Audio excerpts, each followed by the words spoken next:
मेरे ऑफिस का गलियारा खौफनाक लग रहा है। दीवारें खून से सनी हैं और वहां एक औरत अपने लाल लेदर सूट और हील्स में धीरे धीरे चल रही है, दबती है और अपनी ठंडी आवाज में चिल्लाती है, अभी सबस में तुम्हारा स्वागत है। उसने अपना एक डरावना और शातिर परिचय दिया और ऑफिस का भयानक माहौल सेट कर दिया।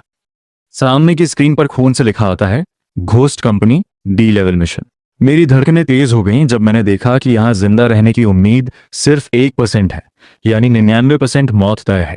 वह औरत मेरी तरफ झुकती है, उसके चेहरे पर एक दरार है और वह मुस्कुराकर कहती है, यहाँ परफॉर्मेंस ही तुम्हारी जान है। अचानक सब कुछ 1 साल पुराने फ्लैशबैक में चला गया, जहां नीली बिजली के धमाकों ने दुनिया को हिला दिया था। मैंने देखा कि कैसे लोग अचानक नीली रोशनी में गायब हो रहे थे और उन्हें एक डरावने दरवाजे के अंदर घसीटा जा रहा था। कोई अपनी जान बचाने की कोशिश कर रहा था तो किसी को खजाने का लालच दिया जा रहा था। एक पल में सब कुछ खत्म हो गया और मैं वापस अपने धुएं से भरे ऑफिस में था। चारों तरफ सन्नाटा है और कर्मचारी ऐसे बैठे हैं जैसे वे इंसान नहीं बल्कि लाशें हों। मैं अपनी डेस्क पर पसीने से तरबतर बैठा हूं और डर के मारे कांप रहा हूं। डेस्क पर पानी की बूंदें गिर रही हैं, जो मेरी घबराहट की गवाह है। एक होलोग्राफिक स्क्रीन मेरी औकात दिखा रही है, ये तियान, नो टैलेंट, कैम फॉर्डर। मैं बस अपनी किस्मत को कोस रहा हूं। तभी वांग गैंग अपनी कुल्हाड़ी लेकर मेरी टेबल पर जोर से मारता है। उसकी नजरों में मेरे लिए सिर्फ नफरत है। वह चिल्लाता है कि मुझ जैसे बिना टैलेंट वाले लोगों का काम सिर्फ दूसरों के लिए बलिदान होना है। वांग गैंग और उसका चमचा वांग कियांग मुझ पर हंस रहे हैं और मुझे धमका रहे हैं। मैं डर के मारे कुछ बोल नहीं पा रहा हूँ, बस अपनी गर्दन पर बहते पसीने को महसूस कर रहा हूँ। अचानक माहौल में फिर से तनाव बढ़ गया। वांग कियांग डर के मारे अपनी डेस्क के नीचे छुपने लगा। वांग गैंग की हिम्मत भी जवाब देने लगी है। वह कुल्हाड़ी लेकर इधर उधर देख रहा है। चारों तरफ जहरीली हरी गैस फैल रही है और धुएं के बीच से वो मिसेस कचरा सेठ, घोस्ट टीम लीडर, सामने आ खड़ी हुई। उसके हाथ में खून से सनी फाइलें हैं और उसके चेहरे पर सिलाई के निशान देखकर मेरी रुक कांप गई।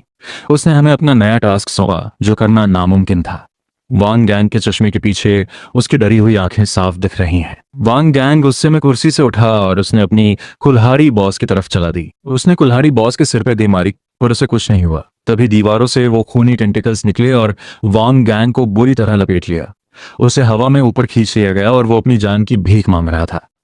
मिसेस कचरा सेठ उसे घसीटते हुए अंधेरे कमरे में ले गई और दरवाजा बंद हो गया। मैं अपनी कुर्सी पर बैठा बस ये सब देख रहा था। एक पल में मेरा बॉस इंस्टेंट किल हो गया। अब मेरी बारी है। मेरी आंखों में डर है, मेरी पुतलियों में वही डरावना ऑफिस दिख रहा है जहां बॉस का हाल हुआ था। मैं कांप रहा हूं, मुझ में पलटकर लड़ने की भी हिम्मत नहीं बची है। मैं बस यही सोच रहा हूं कि अभी वो भयानक टेंटिकल्स क्या थे, वो बला क्या थी। तभी वो मिसेस कचरा सेठ, घोस्ट टीम लीडर, फिर से सामने है। उसकी मुस्कान में कुछ ऐसा है जैसे देखकर रूह कांप जाए। वो अपनी सिलाई वाली गर्दन को थोड़ा घुमाती है और मेरी तरफ बढ़ती है। उसने अपने हाथ में एक काली फाइल थमाई, जैसे वो मुझे किसी बड़ी मुसीबत में धकेलने वाली हो। वह एक भयानक मुस्कान के साथ मुझे नया कर्मचारी, न्यूकमर कहकर पुकारती है और मेरा टास्क फिक्स करती है। मैंने डरते डरते फाइल खोली। उसमें साफ आदेश लिखा था, सीधे प्रेसिडेंट के ऑफिस जाओ और उन्हें काम की रिपोर्ट दो। मेरा साथी वांग कियांग पीछे से फुसफुसाता है, भाई अभी तो गंग भाई को अंदर ले गए हैं, ये तो सीधे मौत के मुंह में जाने जैसा है। वो शैतान टीम लीडर मेरे और भी करीब आता है, जैसे मेरी सांसों की गंध महसूस कर रहा हो। उसने मुझसे पूछा, क्यों, तुम भी मना करना चाहते हो? मेरा गला सूख गया है। मैंने सोचा, यहाँ न जाना भी मौत है और जाना भी मौत ही है। दोनों तरफ मौत ही खड़ी है। मैंने हार मान ली और फैसला किया, चलो अब जो होगा देखा जाएगा। मैं उठ खड़ा हुआ। मेरे अंदर अब एक अजीब सी ठंडी शांति थी। मैंने ऑफिस के गेट की तरफ कदम बढ़ाया। गेट के पीछे एक डरावना और अंधेरा रास्ता था, जहां सिर्फ एक लाल रोशनी चमक रही थी। दरवाजा अपने आप खुला और अंदर से वही खूनी टेंटेकल्स फिर से बाहर आए। मेरी धड़कनें तेज हो गईं। मैंने कांपते हुए हाथ से दरवाजे का हैंडल पकड़ा। दरवाजा खुला और सामने का मंजर देखकर मैं सन्न रह गया। सामने लाल चांद के सामने खड़ी थी प्रेसिडेंट मैडम, असली एस लेवल की शैतान प्रेसिडेंट। वो धीमी चाल से मेरी तरफ बढ़ रही है। उसके पैर की आहट में मौत का सन्नाटा है। उसने धीरे से मेरी थोड़ी चिन को ऊपर उठाया।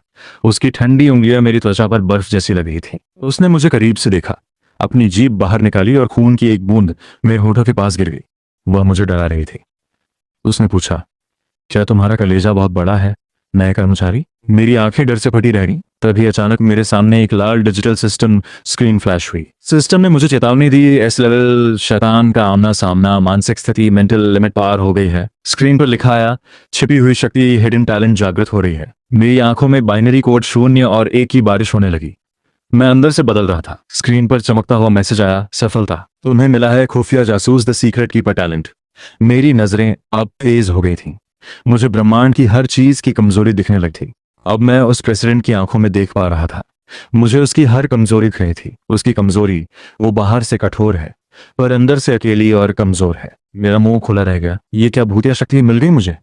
मैं अब डरा हुआ नहीं बल्कि हैरान था। मेरी आंखें फटी हुई हैं जिनमें प्रेसिडेंट की डरावनी परछाई दिख रही है।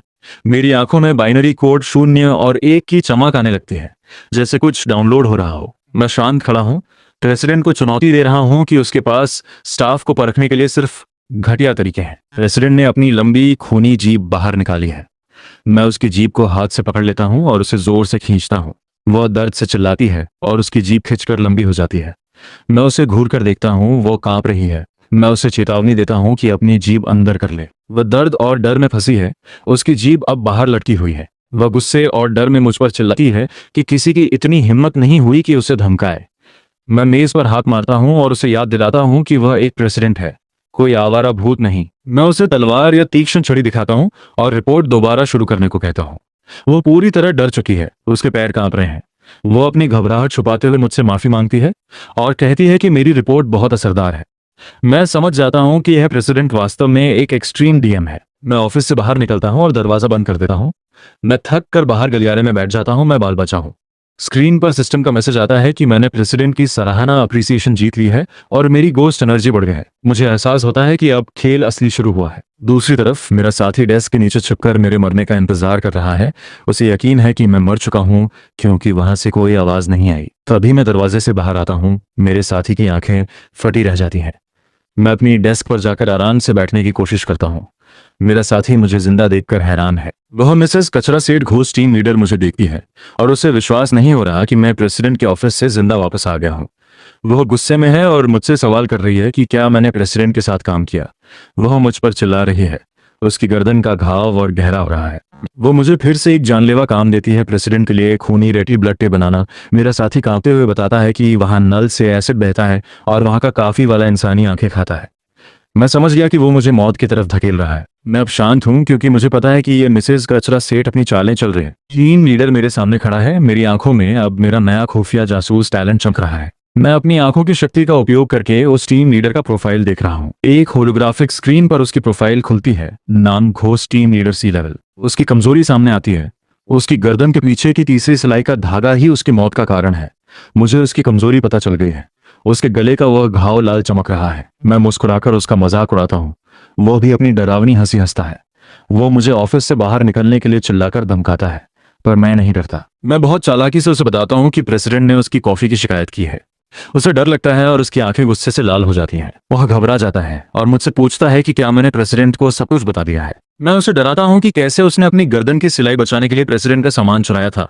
वह इतना डर जाता है कि उसके गले की सिलाई से खून रिसने लगता है। वो घुटनों के बल बैठकर रोते हुए मुझसे माफी मांगता है। उसे लगता है कि उसकी पोल खुल गई है। वह चिल्लाने लगता है। ऑफिस के बाकी कर्मचारी भी ये सब देखकर डर जाते हैं। मैं उससे कहता हूँ कि मुझे परेशानी पसंद नहीं और मैं उससे डरता भी नहीं।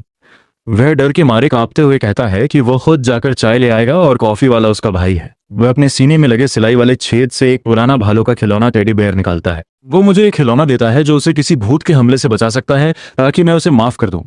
मैं उससे कहता हूं कि वो कॉफी और गाड़ी बनाए। मुझे उसे खुद प्रेसिडेंट को सर्व करना है। मैं प्रेसिडेंट के ऑफिस में कॉफी लेकर जाता हूं। प्रेसिडेंट कॉफी पीती है और मुझे तुरंत वहां से चले जाने का आदेश देती है। वह मुझे डांटती है, पर कॉफी का स्वाद अच्छा है। मैं गुस्से में उसे घूरता हूं और कॉफी खत्म करने को कहता हूं। मैं उसे कॉफी का स्वाद बताने के लिए कहता हूं। वह मजबूर होकर एक घूंट पीती है। कॉफी पीकर वह गंभीर हो जाती है। मैं प्रेसिडेंट के सामने खड़ा हूं और वह कॉफी पीकर उसे खराब बता रही है। वह गुस्से में है और मेरे पीछे खड़ी होकर मुझे नीचा दिखाने की कोशिश कर रही है। मैं बिना डरे उसकी आंखों में देख रहा हूं, ये जानते हुए कि अब मेरा खुफिया जासूस टैलेंट सक्रिय है। मैं उसकी कमजोरी का फायदा उठाकर उसे चेतावनी दे रहा हूं कि वह अपनी गलतियों की सजा पाएगी। वह मेरी बातों को सुनकर हैरान है और मुझसे पूछती है कि मैं उसे कैसे सजा दूंगा। मैं अपनी जेब से चाकू निकालता हूं और उसकी गर्दन पर रखता हूं। वो चाकू के ठंडे स्पर्श से कांप रही है। मैं उसे कहता हूं कि हमारे पास अभी बहुत समय है, इसे धीरे धीरे खेलते हैं। सिस्टम अलर्ट देता है कि प्रेसिडेंट की अच्छी भावना बढ़ गई है और एक नया मिशन एक्सक्लूसिव केयरटेकर शुरू हुआ है। वह मेरी इन बातों से उत्तेजित महसूस कर रही है। उसके सीने पर एक चमकदार निशान दिखाई देता है, जैसे मैंने उसे अपने वश में कर लिया हो। मैं अपनी बात पूरी करता हूं और वहां से जाने के लिए मुड़ता हूं। वो पीछे से मेरे कपड़ों को खींचकर मुझे रोकने की कोशिश करती है। वो मेरे पीछे से लिपटने की कोशिश कर रही है और अपनी इच्छा जाहिर कर रही है कि उसे मेरी ये क्रूर अदा पसंद है। मैं उसे उसकी औकात याद दिलाता हूँ कि अगर उसे मेरा साथ चाहिए तो उसे सुधरना होगा। वो मेरी बात सुनकर खिलखिलाकर हंसने लगती है। मैं उसे ऑफिस में अकेला छोड़ देता हूँ। वह अपने दराज से एक विशेष रेड कार्ड आईडी निकालती है। वह मुझे वह कार्ड देती है जो एक विशेष सुरक्षा कवच की तरह काम करेगा। सिस्टम सूचना देता है कि मुझे खून से सना विशेष कार्ड मिला है। मैं वह कार्ड लेता हूँ। मुझे पता है कि वह मुझे अपना खिलौना मानकर पालना चाहती है। मैं उसके और करीब आता हूँ और उसे चेतावनी देता हूँ कि वो मुझे पालने की उम्मीद न रखे। वो मेरी इस चुनौती से और भी ज्यादा आकर्षित हो रही है। वो कहती है कि अगर मैं उसे ऐसे ही उत्साहित रखूंगा तो वो पूरा ऑफिस मुझे सौंप देगी। मैं मुस्कुराता हूँ और कहता हूँ इंतजार करो और देखो। मैं उसके ऑफिस से बाहर निकल जाता हूँ। उसके चेहरे पर एक जुनूनी मुस्कान है। वह अभी भी मुझे अपने पास रखना चाहती है। वह अपने हाथों को सहला रही है। उसकी आंखों में एक अजीब सा जुनून है। वह मुझे जाने देती है, लेकिन उसके मन में मुझे खाने की इच्छा है। मैं वापस ऑफिस में प्रवेश करता हूँ। अब मेरी पहचान बदल चुकी है। मेरे गले में वह विशेष कार्ड लटका है। मैं अब इस ऑफिस का आधा बॉस हूँ। मेरा साथी मुझे देखकर हैरान है। उसे समझ नहीं आ रहा कि मैं प्रेसिडेंट के ऑफिस से जिंदा कैसे बचा। वो मेरा स्वागत करता है और मेरी बढ़ती ताकत देखकर डर गया है। मैं अपनी डेस्क पर खड़ा हूँ और मेरे गले में वो विशेष रेड आईडी कार्ड लटका है जिसमें से काली ऊर्जा निकल रही है। घोस्ट टीम लीडर घुटनों के बल मेरे सामने झुका हुआ है और मुझे स्पेशल एजेंट विशेष दूत समझकर खुशी से पागल हो रहा है। वो मुझे प्रमोशन पदोन्नति मिलने पर बधाई दे रहा है। उसकी मुस्कान बहुत अजीब है। मेरे बाकी साथी कर्मचारी डर और हैरानी के साथ मुझे देख रहे हैं। उन्हें यकीन नहीं हो रहा कि मैं जिंदा हूं और प्रमोट हो गया हूं। ऑफिस की छत से पत्थर का एक हिस्सा टूटकर नीचे गिरता है। धूल और धुएं के बीच से एक भारी भरकम विशाल शरीर वाला घोस्ट मैनेजर प्रवेश करता है। वो मैनेजर अपनी भारी आवाज में चिल्लाता है, कौन है यह नया छोटा सा इंसान? उसकी आंखें नीली रोशनी से चमक रही हैं। घोस्ट टीम लीडर डरते हुए मुझे धीरे से बताता है कि यह ऑपरेशन डिपार्टमेंट का मैनेजर है जो प्रेसिडेंट का दीवाना है। वो मैनेजर मेरी तरफ बढ़ता है और मुझे अपने हाथ से जकड़ने की कोशिश करता है। वह मुझे कीड़ा कहता है और मुझ पर चिल्लाता है कि मुझे प्रेसिडेंट का दिया हुआ कार्ड पहनने की औकात नहीं है। वो अपनी शक्ति का प्रदर्शन करता है जिससे आसपास की मेजें और कागज हवा में उड़ने लगते हैं।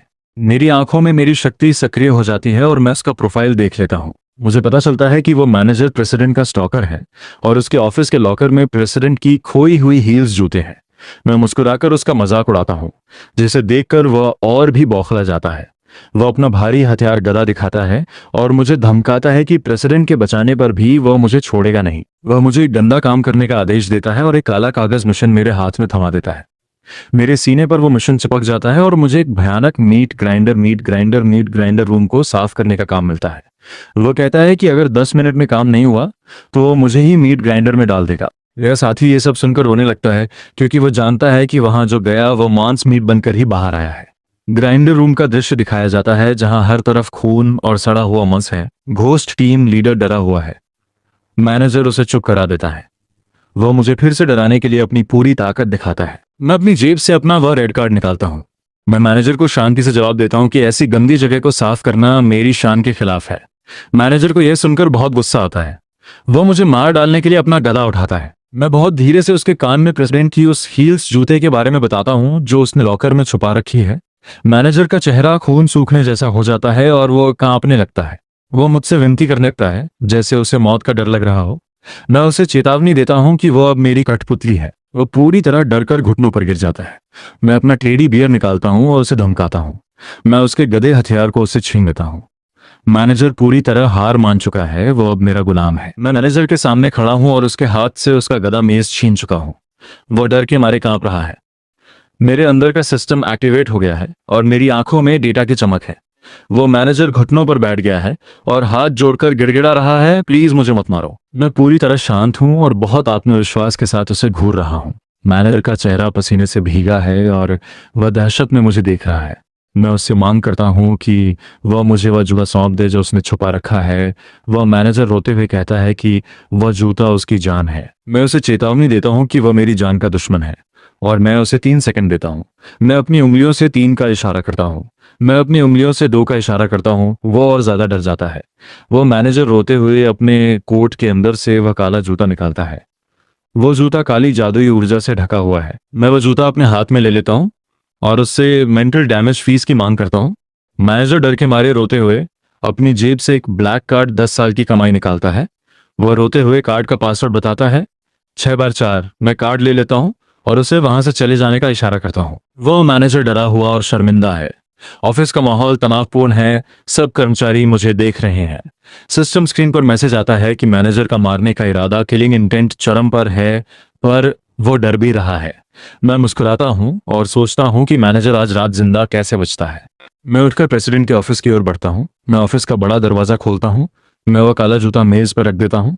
प्रेसिडेंट मुझे देख रही है और वो पूरी तरह हैरान है। वो तेजी से उठती है और मेरा गला पकड़कर मुझे दीवार पर धकेलती है। वो गुस्से में चिल्लाती है, तुम्हारे पास ये जूता कैसे आया? मैं उसकी आंखों में आंखें डालकर कहता हूं कि मैंने उसकी सबसे कीमती चीज ढूंढ ली है। सिस्टम एनालिसिस दिखाता है कि प्रेसिडेंट मेरी परीक्षा ले रही है। मैं उसे बताता हूं कि मैनेजर ने इसे चुराया था और अब वह मेरे इशारों पर काम करेगा। वह अपना हाथ मेरे गले से हटाती है और पीछे हटती है। वह अब मुझे गौर से देख रही है। उसके गुस्से की जगह अब एक अजीब सी दिलचस्पी ने ले ली है। वह मुझे अपने और करीब खींचती है। मेरे गले का कार्ड जल रहा है। मैं अब इस ऑफिस का हिस्सा हूँ। प्रेसिडेंट ने अपना हाथ मेरे कंधे पर रखा है और वो मुझे डराने के लिए कह रही है कि भेड़िए को पालना आसान नहीं है। वो मेरे पास आती है और मुझे अपने जूते पहनने का आदेश देती है। वो कुर्सी पर बैठकर धीरे धीरे अपने जूते पहन रही है। उसका अंदाज बहुत ही कातिलाना है। वह मुझे अपने स्पेशल एजेंट, विशेष दूत के रूप में संबोधित करती है। उसकी नजरों में एक अजीब सा आकर्षण है। मैं उसे घूर कर देखता हूँ और मन ही मन सोचता हूँ कि यह पागल औरत वाकई में सनकी है, पर उसे इस खतरे में मजा आ रहा है। वो अपने जूते पहनकर खड़ी होती है और कहती है कि उसे ये जूते बहुत पसंद आए। वो मुझसे पूछती है कि मुझे क्या इनाम चाहिए। उसका लहजा बहुत ही उत्तेजक है। वो मेरे गले के पास अपना हाथ ले जाती है और मेरे हार्ट कार्ड को सहलाती है। मैं उसे अपना मेस गदा दिखाता हूँ, उसका इनाम लेने से इनकार कर देता हूँ और उसे अपनी जगह पर रहने को कहता हूँ। वो मुझे उसकी बात न मानने के लिए चिढ़ाती है और हंसती है। उसका व्यक्तित्व एक सनकी जैसा है। बहुत दराज खोलती है और मुझे स्प्लिट सोल गन सुयहन गन नाम की एक भयानक बंदूक गिफ्ट करती है।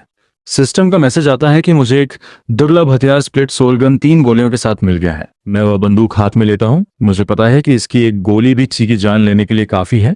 वह मेरे सीने पर हाथ रखती है और मुझसे और गोलियां पाने के लिए बेहतर प्रदर्शन करने को कहती है। वो मुझसे पूछती है कि क्या मैंने मैनेजर का काम पूरा कर लिया है। मैं कहता हूं कि मुझे कल सुबह तक वो नहीं दिखना चाहिए। वो पागलों की तरह हंसने लगती है कि कैसे मैंने उसे मैनेजर को खत्म करने का काम सौंपा है। वो मुझे अपने करीब खींचती है और मेरे साथ काम करने का प्रस्ताव रखती है। मैं उसे मना कर देता हूं और कहता हूं कि आज रात किसी और से मेरा वादा है। वे बहुत हैरान है, पर मुझे जाने देती है और अपना काम पूरा करने की चेतावनी देती है। मैं कमरे से बाहर आता हूँ और गलियारे की अंधेरी दीवार के सहारे खड़ा होकर सिगरेट या हथियार लेकर सोचता हूँ। मैं सोचता हूँ कि वह प्रेसिडेंट मुझे इस्तेमाल तो कर रही है, पर मुझे भी मजा आ रहा है। सिस्टम का वार्निंग मैसेज आता है कि पहला दौर खत्म हो चुका है और अब रात का मोड शुरू होगा। ऑफिस के दरवाजे बंद हो जाते हैं और सब कुछ काला डार्क हो जाता है। मैं अपनी बंदूक हाथ में लेता हूँ। मैं मन में कहता हूँ, क्या असली खेल अब शुरू हुआ है? गलियारे में भूतों की परछाइयां दिखाई देती हैं और असली सस्पेंस शुरू होता है। गलियारे में अंधेरा है और दीवारों पर कई भूतों की भयानक परछाइयां नाच रही हैं।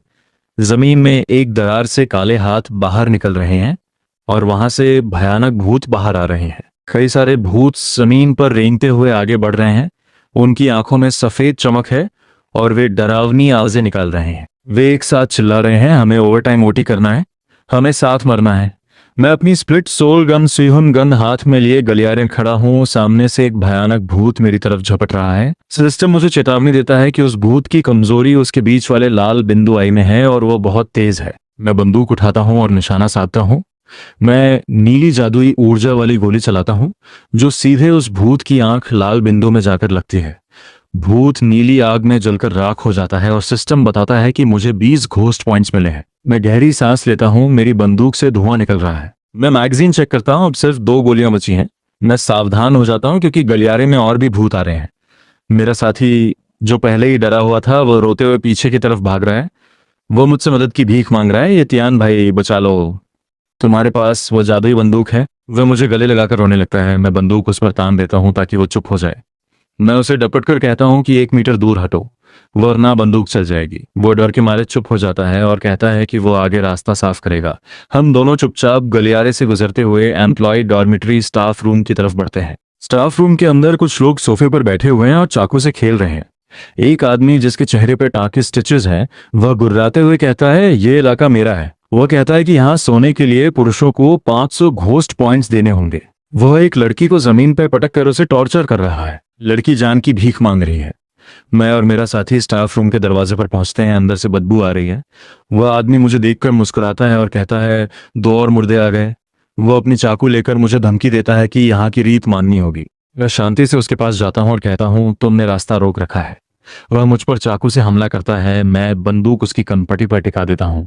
वह डर के मारे ठंडा पड़ जाता है और पूछता है कि क्या मुझे पता है कि ये बंदूक कितनी कीमती है। मैं मुस्कुराते हुए कहता हूँ, कीमती है, पर तुम्हारे जैसे के लिए एक गोली काफी है। तभी अंदर से एक बूढ़ी औरत घोस्ट वार्डन बाहर आती है और चिल्लाती है, मेरे इलाके में लड़ाई बंद करो। वह आदमी डर के मारे कहता है, वार्डन, यही वो लड़का है। कमरे के अंदर से एक बूढ़ी औरत घोस्ट वार्डन बाहर निकलती है, जिसकी आंखें हरी रोशनी से चमक रही हैं। अचानक, बिना किसी के छुए, मेरी गर्दन किसी अदृश्य जादुई शक्ति काली ऊर्जा द्वारा दबोच ली जाती है। वह बूढ़ी वार्डन भयानक हंसी हंसते हुए कहती है, नियम तोड़ना, मौत।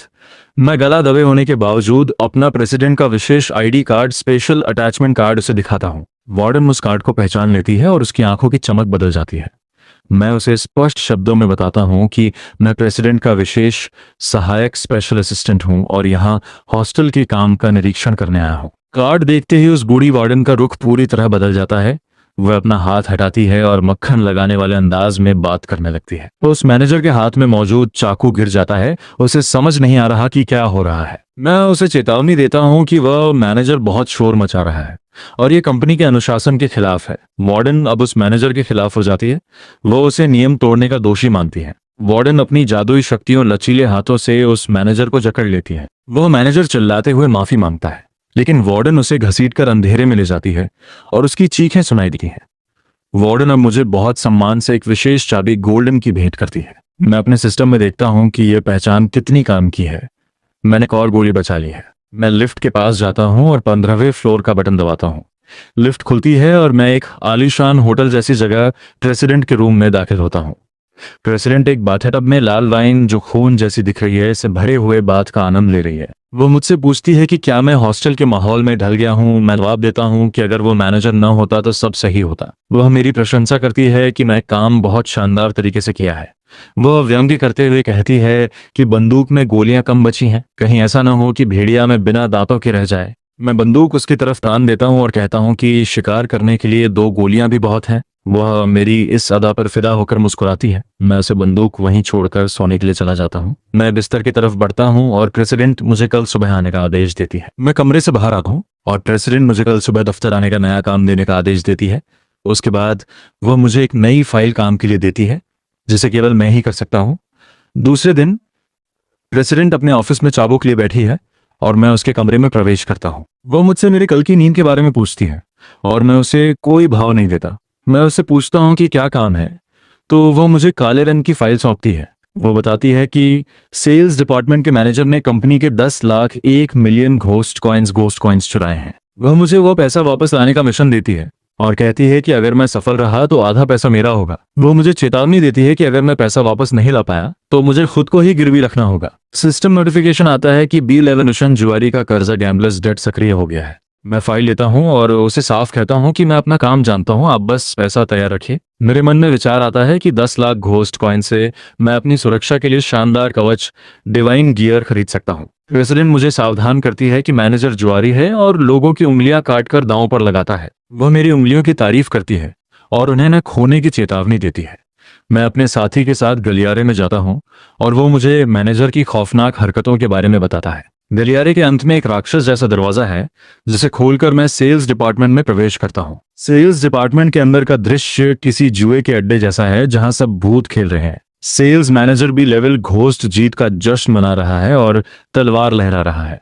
वो मैनेजर पूछता है कि मेरे जैसा कमजोर इंसान यहाँ आकर क्या कर रहा है। मैं चुपचाप आगे बढ़ता हूँ और फाइल उसके टेबल पर रख देता हूँ। मैनेजर मेरा मजाक उड़ाता है और कहता है कि प्रेसिडेंट ने मुझे बस पैसे उगाने भेजा है। मैं उसे कहता हूँ कि पैसा भी चाहिए। मैनेजर हंसते हुए मुझे टेबल पर बैठाता है और कहता है कि अगर मुझे पैसा चाहिए तो उसे हराना होगा।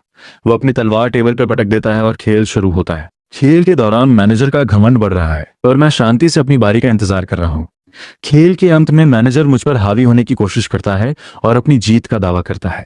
वह अपना हाथ मुझे दे रहा है ताकि मैं उसे काट सकूं। मेरा साथी बहुत डरा हुआ है और मुझसे मना कर रहा है, ये भाई, इसे मत काटो, ये बहुत खतरनाक है।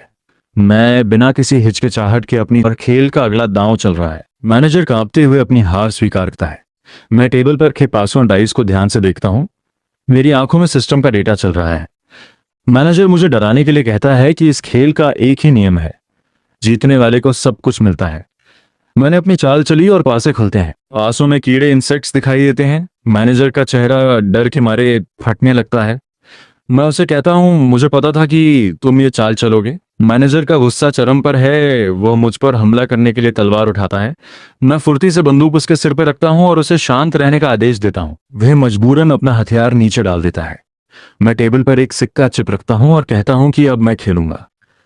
मैनेजर कांपते हुए देखता है कि मैंने क्या दांव लगाया है। मैं छोटे स्मॉल पर दांव लगाया है। मैनेजर पासे ढकता है और अपनी पूरी ताकत लगाता है। जैसे ही पासे खुलते हैं, मैनेजर का चेहरा सफेद पड़ जाता है। वो चिल्लाता है, ये नामुमकिन है, तुमने चीटिंग की है। मैं ठंडे दिमाग से उसकी कनपटी पर बंदूक रखता हूँ और कहता हूँ, अपनी उंगलियां खुद काटो या मैं अपनी गोली खराब करूं। वह मैनेजर रोते हुए अपनी उंगली काटने के लिए तैयार होता है, पर फिर भी माफी मांगता है। मैं बंदूक से उसका सिर दबाता हूं और वो पूरी तरह डर जाता है। वह अपनी हार मानकर पैसे और संपत्ति के कागजात मेरे सामने कर देता है। वह रोते हुए कहता है, यह सेल्स डिपार्टमेंट की सारी पूंजी है, अब मैं बर्बाद हो गया। सिस्टम का मैसेज आता है कि मैंने बहुत सारे घोस्ट पॉइंट्स जीत लिए हैं। मैं वो सूटकेस उठाता हूं और उसे आदेश देता हूं कि यहाँ की सारी गंदगी कल तक साफ हो जानी चाहिए। मैनेजर डर के मारे हाँ हाँ कहते हुए मुझे सलाम करता है। मैं शांत से कमरे से बाहर निकलता हूँ। मेरा मिशन पूरा हो गया है। मैं लिफ्ट से बाहर निकलता हूँ और प्रेसिडेंट के ऑफिस के सामने वाले दरवाजे पर खड़ा होता हूँ। प्रेसिडेंट अंदर से दरवाजा खोलती है। वो मुझे देख रही है और बहुत ही उत्तेजक अंदाज में अपनी लाल रिबन जो उसने गले में पहनी है को धीरे धीरे खींच रही है। मैं उसे देखकर मुस्कुराता हूँ। वो कहती है कि वह मुझे और भी ज्यादा जोर से कुचलते हुए देखना चाहती है। मैं कमरे के अंदर कदम रखता हूँ और कहता हूँ, अगर तुम इतना ही खेलना चाहती हो तो मैं तुम्हारे साथ बड़े स्तर पर खेलने के लिए तैयार हूँ। प्रेसिडेंट अपनी कुर्सी पर वापस बैठ जाती है। वो उदास होने का नाटक करती है और कहती है कि मिशन फेल हो गया है। मैं अपने पास से वो सूटकेस जो मैंने मैनेजर से छीना था मेज पर पटक देता हूँ। सूटकेस से काली ऊर्जा का धुआं निकलता है। मैं उसे साफ शब्दों में बताता हूँ, पैसा पूरा है और वो सेल्स मैनेजर अब मेरा कुत्ता बन चुका है। मैं उसे उसकी ठुड्डी चिन्ह से पकड़कर ऊपर उठाता हूँ और कहता हूँ, तुम यही तो देखना चाहती थी ना, अब मजा लो। प्रेसिडेंट की आंखों में आंसू और खुशी मिलीजुली है। वह मुझे पागल कहती है और मुझे वह लाल रिबन इनाम में देती है। मैं कुर्सी पर बैठ जाता हूँ और वो मेरे पीछे आकर मेरे कंधे दबाने लगती है। वह मेरे कान में फुसफुसाती है कि सेल्स डिपार्टमेंट तो बस एक छोटा सा हिस्सा है, असली बड़ी और फायदेमंद जगह तो कंपनी की कैंटीन है। वो मुझे बताती है कि वहां भूख से मरे हुए पिशाच रहते हैं जिसे वो खुद भी हाथ लगाने से डरती है। सिस्टम से जाता है कि मैंने अगला मुख्य मिशन डेडली कैंटीन सक्रिय कर लिया है। मुझे 4 घंटे तक उस कैंटीन में जिंदा रहना है और वहां का खोया हुआ मेनू कार्ड ढूंढना है। मैं उससे कहता हूं कि अगर मैं वहां मर गया तो वो मुझे खुद खा जाएगी। इस पर वो मजाकिया अंदाज में हंसती है। हम लिफ्ट की ओर बढ़ते हैं। लिफ्ट में मेरा साथी बहुत डरा हुआ है और मुझे बता रहा है कि कैंटीन में जाने वाला कोई भी इंसान कभी वापस नहीं आया। मैं चुपचाप अपनी बंदूक चेक करता हूँ। लिफ्ट खुलती है और सामने कैंटीन है जहां दर्जनों भूखे पिशाच इंसानी खाना खा रहे हैं। सबसे बड़ा ए लेवल चीफ पिशाच अपनी खौफनाक आवाज में कहता है, ओह, नया खाना, फ्रेश मीट आ गया। सिस्टम विश्लेषण एनालिसिस बताता है कि उसका कमजोर हिस्सा उसका दिल है जो सड़ चुका है और उसे खुशबू परफ्यूम से नफरत है। मैं अपने पास से मिंट का पैकेट निकालता हूँ। यही मेरी जीत की चाबी है। मैं बंदूक तानता हूँ और गोली चलाता हूँ जो सीधे उसके सड़े हुए दिल को चीर देती है। पिशाच अपनी छाती पकड़कर चिल्लाने लगता है। दृश्य कैंटीन के अंदर का है जहां पिशाच कर्मचारी जो अमानवीय दिख रहे हैं मेजों पर बैठकर मांस खा रहे हैं। मैं ये तियान अपनी जेब से मिंट का पैकेट निकालता हूं और उसे जादुई ऊर्जा से हवा में छोड़ देता हूं। हवा में तैरती हुई मिंट की गोलियां कैंटीन में एक हरी रोशनी के साथ फैलती हैं। जैसे ही ये गोलियां उन पिशाचों के शरीरों को छूती हैं, उनके मांस से धुआं निकलने लगता है और वे दर्द से तड़पने लगते हैं। तो यह चीफ गोस्ट, जिसका शरीर बहुत विशाल है और सीने पर एक कटा हुआ निशान है, वह अपना बड़ा हथौड़ा उठाता है। वह गुस्से में जोर से जमीन पर हमला करता है जिससे फर्श पर दरारें पड़ जाती हैं। मेरा साथी जो चश्मा पहने हुए है डर के मारे एक कोने में खड़ा है और कांपते हुए कहता है, ये मिंट, ये तो किसी भी पुराने जादुई मंत्र से कहीं ज्यादा खतरनाक है। मैं अपनी स्प्लिट सोल गन सुइहुन गन को अपनी आंखों के सामने लाता हूँ। मेरी आंखों में सिस्टम का डेटा चमक रहा है जो रसोइये के दिल को उसके सबसे कमजोर बिंदु के रूप में पहचानता है। रसोइया फिर से मुझ पर झपटता है लेकिन मैं फुर्ती से उसे डॉज करता हूँ। वह अब पूरी तरह पागल हो चुका है और चिल्ला रहा है, तुम आखिर चाहते क्या हो? मैं जवाब देता हूँ कि मुझे उसकी रेसिपी बुक चाहिए। रसोइया हार स्वीकार करने को मजबूर हो जाता है क्योंकि उसे समझ आ गया है कि उसकी ताकत मेरी रणनीति के आगे बेअसर है। सिस्टम नोटिफिकेशन आता है कि मिशन पूरा हुआ। मुझे वो पुरानी खून से सनी रेसिपी बुक मिल जाती है। मैं उसे खोलकर पढ़ता हूँ, जिसमें कंपनी के खाने के कच्चे माल का भयानक सच लिखा है। मैं रसोइये को अपनी शर्तों पर रहने का आदेश देता हूँ और एक विजयी मुस्कान के साथ कैंटीन से बाहर निकल जाता हूँ। मैं कॉरिडोर के अंधेरे में गायब हो जाता हूँ। मैं एक अन भारी दरवाजे को धक्का देकर प्रेसिडेंट के ऑफिस में प्रवेश करता हूँ। अंदर का वातावरण भारी है और बाहर की लाल चांदनी से कमरा जगमगा रहा है। प्रेसिडेंट अपनी कुर्सी से खड़ी होती है। वह अपनी लाल ड्रेस में बेहद आकर्षक लेकिन खतरनाक लग रही है। वह मेरी ओर अपनी रहस्यमयी मुस्कान के साथ बढ़ती है। मैं अपने हाथ में वह रेसिपी बुक लिए हुए हूँ। वो मुझे देखकर मजाक में कहती है, तुम इतनी जल्दी वापस आ गए? मुझे लगा था तुम आज का मुख्य भोजन मेन डिश बन जाओगे। मैं बिना कोई शब्द कहे उस रेसिपी बुक को मेज पर जोर से पटकता हूँ। प्रेसिडेंट की मुस्कान थोड़ी फीकी पड़ जाती है और उसकी आंखों में पहली बार हैरानी दिखाई देती है। प्रेसिडेंट धीरे से मेरे करीब आती है और मेरे गले को छूती है। वह मुझे अपना खिलौना मानकर खेल रही है, लेकिन अब स्थिति बदल चुकी है। मैं उसे स्पष्ट कर देता हूँ कि अब ये कंपनी उसके इशारों पर नहीं बल्कि मेरे बनाए नियमों पर चलेगी। मैं उसे फाइनेंस डिपार्टमेंट का सच बताने के लिए तैयार हूँ। मैं उसे फाइनेंस मैनेजर के काले कारनामों के बारे में बताता हूँ। प्रेसिडेंट चौंक जाती है क्योंकि उसे उम्मीद नहीं थी कि मैं इतनी गहराई तक पहुंच जाऊंगा। मैं उसे सीधे चुनौती देता हूँ, खेल खत्म हो चुका है, अब हिसाब किताब का समय है। वो मेरी इस हिम्मत को देखकर मंत्रमुग्ध है। मैं और मेरा साथी जो चश्मा पहने हैं एक अंधेरे पुराने गलियारे चल रहे हैं। वह मुझे बताता है कि फाइनेंस मैनेजर राष्ट्रपति का भरोसेमंद व्यक्ति है जिसका नाम आयरन एबगस है और जो किसी की नहीं सुनता। मेरा चेहरा सख्त है। मैं मन ही मन सोच रहा हूँ कि उस पागल महिला राष्ट्रपति ने मुझे यह काम सौंपकर किसी मुसीबत में डाल दिया है। मैं एक सुनहरे दरवाजे को खोलकर फाइनेंस डिपार्टमेंट के अंदर कदम रखता हूँ। कमरे का मंजर डरावना है। हर तरफ एबकस गिनती करने वाली मशीनें हवा में तैर रहे हैं और मैनेजर अपनी मेज पे बैठा है। वह कहता है कि जांच हो सकती है, लेकिन यहाँ का हर लेखा जोखा जान की कीमत पर है। मैं अपनी बंदूक मेज पर रखता हूँ और कहता हूँ कि मेरी जान बहुत कीमती है। मैनेजर अपना कंकाल जैसा हाथ एबकस पर चलाता है, जिससे पूरा कमरा कांपने लगता है। मैंने पूरे कमरे पर अपना नियंत्रण बना लिया है और सिस्टम मुझे एंट्री टैक्स भरने का निर्देश देता है। मेरी मेंटल वैल्यू मानसिक स्तर घटकर 39/100 हो गई है। मैनेजर मुझे धमकाता है, लेकिन मैं अपनी बंदूक तान कर उसे सीधे कहता हूं, मेरी एक ही नीति है, जो नहीं सुनता उसे तोड़ दो। तनाव चरम पर है। हम दोनों आमने सामने हैं। मैनेजर मेरे बंदूक चलाने की हिम्मत पर हैरान है।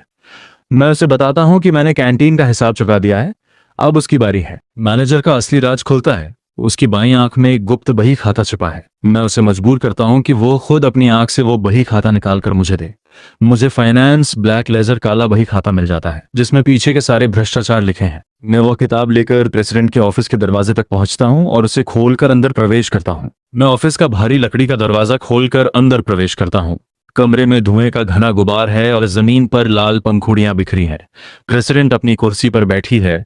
वो हाथ में परफ्यूम की बोतल लिए खुद पर छिड़क रही है। वो अपनी लाल ड्रेस में है और चेहरे पर दरारें साफ दिख रही हैं। वो धीरे से पीछे की ओर देखती है और अपनी हास्यमयी मुस्कान के साथ मुझे चुनौती देते हुए बात करती है। प्रेसिडेंट अपनी कुर्सी पर थोड़ा झुकती है। उसके नाखूनों में एक खास चमक है। वो पूछती है कि क्या फाइनेंस के बूढ़े ने मुझे बही खाता सौंपा। मैं उसके सामने खड़ा हूं। मेरे कपड़ों पर फाइनेंस की लड़ाई की धूल और दाग दिख रहे हैं। मैं उसे स्पष्ट बताता हूं कि मैंने फाइनेंस की धांधली सुलझा ली है। वह अपनी कुर्सी से उठने का नाटक करती है और मुझे एक लुभावनी डील देती है। अगर मैं लॉजिस्टिक्स के मैनेजर को खत्म कर दूं तो वो मुझे बेडरूम की चाबी देगी। दृश्य तुरंत लॉजिस्टिक्स विभाग की ओर बदलता है। यहाँ मैनेजर का विशाल शरीर और उसके हाथ में पकड़ी आरी चेनसॉ दिखाई देती है। मैनेजर मुझ पर हमला करता है। मैं फुर्ती से बचता हूं और अपनी गन तानता हूं। यहाँ तनाव अपने चरम पर है। मैं मैनेजर की गर्दन के जोड़ पर गोली मारता हूँ, जिससे वह जमीन पर गिर पड़ता है और मुझे नियंत्रण का संदेश मिलता है। सिस्टम का नोटिफिकेशन मेरी आंखों के सामने चमका। प्राप्त हुआ लॉजिस्टिक्स विभाग का पूर्ण नियंत्रण।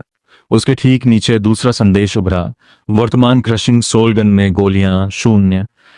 मैंने अपनी बंदूक की तरफ देखा और हल्की सी मुस्कान दी। उसकी मैगजीन पूरी तरह खाली हो चुकी थी, लेकिन अब इसकी जरूरत भी शायद कम पड़ने वाली थी। मैं धीरे धीरे अंधेरे गलियारे में आगे बढ़ा और सीधे प्रेसिडेंट के ऑफिस के सामने आकर रुक गया। भारी दरवाजे को धक्का देकर अंदर प्रवेश करते ही लाल रोशनी और धुएं की परतें मेरे सामने फैल गईं।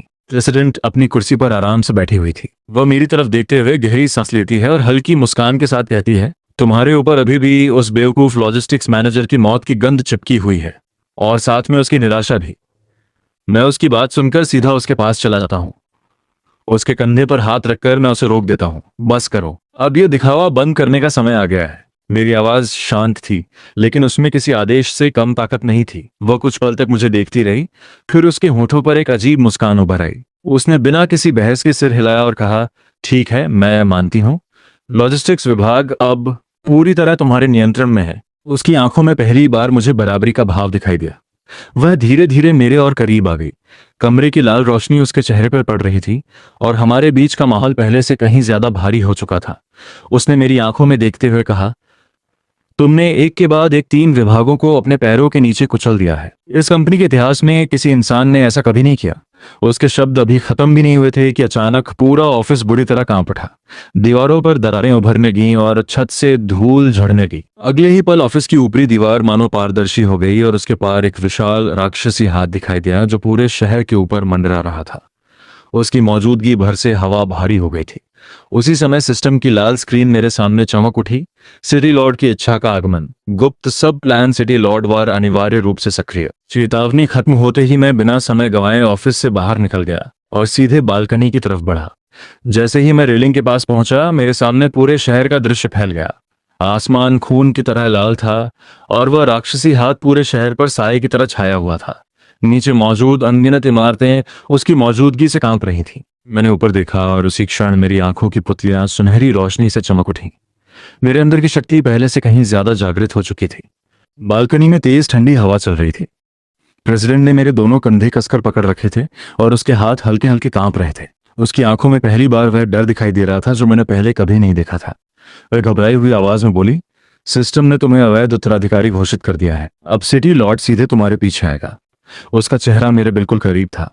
उसकी आंखों के किनारों पर नमी चमक रही थी और उसकी आवाज में छिपी दहशत साफ महसूस हो रही थी। मैंने नीचे अपने हाथ में मौजूद बैज की तरफ देखा। वह लाल रोशनी से चमक रहा था, जैसे उसके अंदर कोई जीवित शक्ति कैद हो। प्रेसिडेंट का हाथ अभी भी मेरे चेहरे के पास था, लेकिन मेरे चेहरे पर कोई घबराहट नहीं थी। मैं शांत स्वर में बोला, भले ही मैं अवैध हूं, लेकिन इस कंपनी का हर कोना मेरे हाथों से बदला है। जिन लोगों ने इसे चलाने का दावा किया वे सिर्फ कुर्सियों पर बैठे रहे। इतना कहकर मैंने अपनी उंगलियों से उस बैज को कसकर दबा दिया। अगले ही पल बैज से भयानक लाल प्रकाश फूट पड़ा। वह रोशनी पूरे आसमान में फैल गई और कुछ ही सेकंड में पूरे शहर को अपनी चमक में ढक लिया। लाल बादल घूमने लगे और इमारतें कांप उठीं। तभी ऊपर से वह विशाल राक्षसी हाथ और नीचे उतरने लगा। उसकी उंगलियां बादलों को चीरती हुई ऑफिस की ऊपरी मंजिलों के ऊपर मंडरा रही थीं। पूरा भवन जोर जोर से हिलने लगा। उसी समय मेरे सामने सिस्टम का इंटरफेस खुल गया। लाल अक्षरों में संदेश दिखाई दिया, विशेष असिस्टेंट की पहचान का सत्यापन। कुछ सेकंड तक पूरा वातावरण शांत रहा। फिर अचानक सुनहरे अक्षर चमके, सत्यापन सफल। चेतावनी की आवाज तुरंत बंद हो गई। आसमान में मौजूद राक्षसी हाथ धीरे धीरे रुक गया और उसकी आक्रामकता कम होने लगी। कुछ देर बाद मैं और प्रेसिडेंट वापस ऑफिस के अंदर आ गए। कमरे का माहौल पूरी तरह बदल चुका था। प्रेसिडेंट अब मेरे सामने सिर झुकाकर खड़ी थी। उसके चेहरे पर पहले वाला घमंड नहीं था। वह कहती है कि उसने वित्तीय विभाग की तिजोरी में एक सिटी लॉर्ड का निमंत्रण पत्र छुपाया है। वह अपनी उंगली पर लगी खून की बूंद को धीरे से चाटती है और अपनी आंखें मुझ पर गड़ाए रखती है। वह बताती है कि इस निमंत्रण को पाने की कीमत रेड मून प्राइवेट हॉस्पिटल के निदेशक की आंखें वापस लाना है। हम अस्पताल की गलियों में दाखिल होते हैं। वहां का माहौल डरावना है और साए मंडरा रहे हैं। मेरे साथ मेरा साथी है जो डरा हुआ है। हम अस्पताल के गेट से अंदर कदम रखते हैं। हम अस्पताल के अंदर पहुंचते हैं। फर्श पर खून फैला है और नर्सें अजीब तरह से स्ट्रेचर खींच रही हैं। मैं अपने डॉक्टर के सफेद कोट में हूं और मेरी छाती पर अटेंडिंग डॉक्टर का बैज लगा है। मेरा साथी मुझे मेरा चेस्ट बैज देखने को कहता है। मैं अपनी जेब से अपना सर्जिकल चाकू निकालता हूं। मैं चाकू की चमक देखता हूं और मुझे समझ आता है कि गेम के नियम बदल गए हैं। मैं डायरेक्टर के ऑफिस में डिजिटल स्कैन करता हूं और मेज के नीचे से डायरेक्टर की आंखें खोज निकालता हूं। डायरेक्टर अपनी आंखें मांगता है। मैं अपने जूते से उसे कुचल देता हूं और कहता हूं कि चाहिए तो खुद आकर लो। मैं चमकती आंखों को लेकर बाहर आता हूं, जहां नर्सों की एक पूरी फौज मेरा रास्ता रोकने के लिए खड़ी है। मैंने ये तियान नर्सों की फौज के सामने अपनी जादुई शक्ति का उपयोग करके एक गोलाकार ऊर्जा क्षेत्र एनर्जी स्फीयर बनाया है, जिससे वे सभी घुटनों के बल गिर गई हैं। मैंने उस चमकते हुए गोले को अपने हाथ में थाम लिया है और प्रेसिडेंट के साथ रेड मून प्राइवेट हॉस्पिटल के बाहर खड़ा हूँ। प्रेसिडेंट मेरी ओर उड़ते हुए आती है और मेरी प्रशंसा करती है कि मैंने अस्पताल के निर्देशक की आंखें निकाल ली हैं। मैं उसे कहता हूँ कि मुझे सिर्फ निमंत्रण पत्र इनविटेशन लेटर चाहिए, जिस पर वह मुझे बताती है कि वह उसी क्रिस्टल के अंदर है और उसे सक्रिय करने के लिए रेड मून बेल को बजाना होगा। मैं घंटा घर क्लॉक टावर की ओर बढ़ता हूँ और वहां के रक्षक के लेवल गोस्ट बेल कीपर का सामना करता हूँ, जो मुझे चुनौती देता है। रक्षक मुझसे लड़ने की कोशिश करता है, लेकिन मैं अपनी शक्ति का उपयोग करके उस क्रिस्टल को सक्रिय करता हूँ, जिससे रक्षक दर्द से चिल्लाता है। मैं रक्षक के हाथ से हथौड़ा हैमर छीन लेता हूँ और जोर से घंटे पर प्रहार करता हूँ। घंटे की आवाज से पूरे शहर में हलचल मच जाती है और घंटे के अंदर से एक जादुई कार्ड, आइडेंटिटी कार्ड निकलता है, जिससे मेरी पहचान कार्यकारी लॉर्ड एक्टिंग लॉर्ड के रूप में हो जाती है। प्रेसिडेंट मेरे सामने नतमस्तक होकर मुझे अपना मास्टर और इस शहर का नया स्वामी स्वीकार करती है। स्क्रीन पर अगले मिशन रेड लाइट डिस्ट्रिक्ट अमर हृदय की खोज का नक्शा उभरता है और मैं शहर की ऊंचाई से अपने साम्राज्य की ओर देखते हुए कहता हूँ कि यह इलाका मेरे लिए बहुत छोटा है। दोस्तों, फिलहाल के लिए यहीं पर इस चैप्टर की कहानी खत्म होती है। अगर आपको वीडियो पसंद आई हो तो वीडियो को लाइक जरूर करें, चैनल पर नए हैं तो सब्सक्राइब कर लें और अपनी राय कमेंट में जरूर बताएं। मिलते हैं अगले वीडियो में। हाँ रुको भाई, किसी ने कमेंट किया था, भाई आप किससे प्यार करते हो? उसका रिप्लाई भी सुनते जाओ। मैंने कहा लाला, प्यार व्यार तो वो लोग करते हैं जिनके पास फुर्सत होती है। हमारी तो काम और जिम्मेदारियों ने ऐसी हालत कर रखी है कि मोबाइल में आई लव यू का मैसेज आए तो भी पहले चेक करते हैं कहीं ओटीपी तो नहीं है। और अगर कोई लड़की खुद प्रपोज कर दे तो हम बोलेंगे बहन दिल बाद में देना, पहले ये बता नौकरी लगवा सकती हो क्या? फिलहाल हमारा पहला प्यार पैसा, दूसरा प्यार नींद और तीसरा प्यार छुट्टी है। बाकी मोहब्बत को वेटिंग लिस्ट में डाल रखा है लाला। अब आप लोगों की क्या राय है? प्यार जरूरी है या पैसा? अपनी राय कमेंट में जरूर बताना भाई।